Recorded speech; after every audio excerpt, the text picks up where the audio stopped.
Salam, shalom, alaikum à tous ceux qui nous voient à travers la planète. N'hésitez pas à liker. Maintenant, vous connaissez, chaque Shabbat, on fait une paracha. Et aujourd'hui, c'est la paracha Vayagash. Vayagash qui s'appelle S'approcha. Si je vais un peu en arrière, la semaine dernière, on a eu la paracha de Miketz, la fin. On voit cet affrontement, Yosef, qui est, on va dire, le bras droit de Pharaon, et qui a toute autorité. Il va faire une chose incroyable. Il veut que ses frères reviennent en Égypte. Mais il va à travers ça, il va trouver des solutions, comment faire. Et il trouve cette solution. Il y a un affrontement avec Yehuda. Cette promesse que Yehuda dit à son père Yaakov, que Benjamin reviendrait avec lui. Mais ça ne s'entend pas comme ça. Yosef dit, je vais garder Benjamin.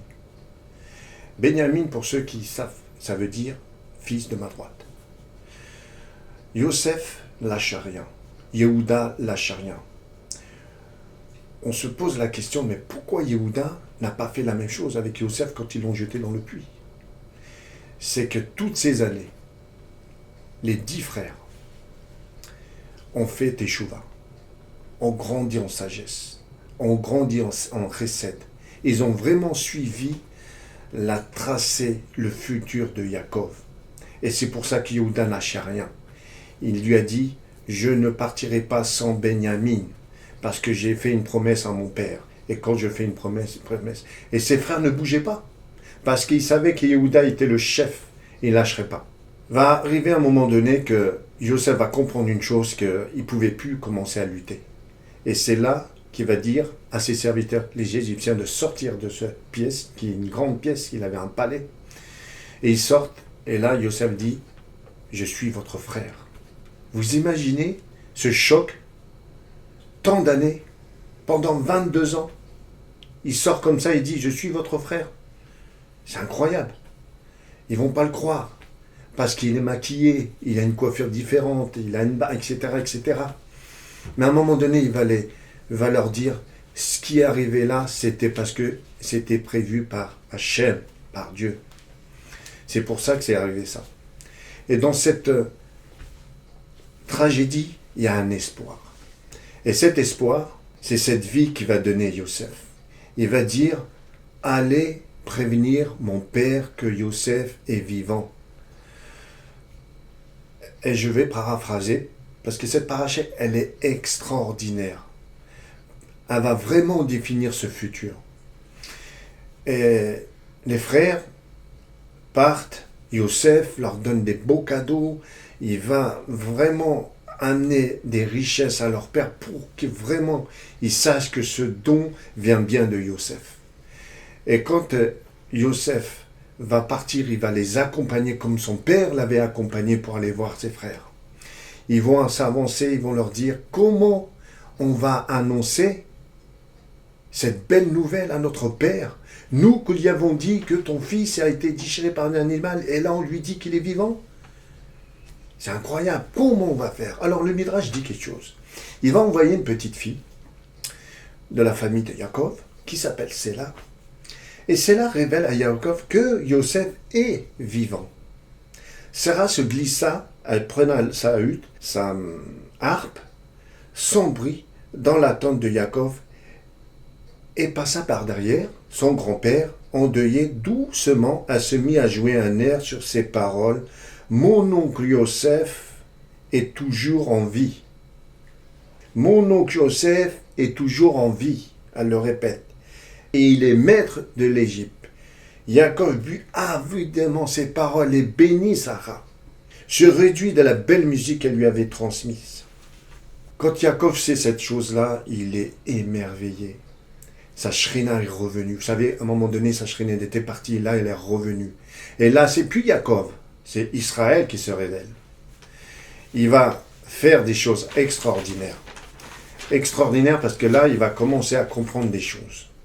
Parce que son fils Yosef lui dit de venir en Égypte, lui dit, mais c'est pas possible. Mais il va y avoir quelque chose qui va être incroyable.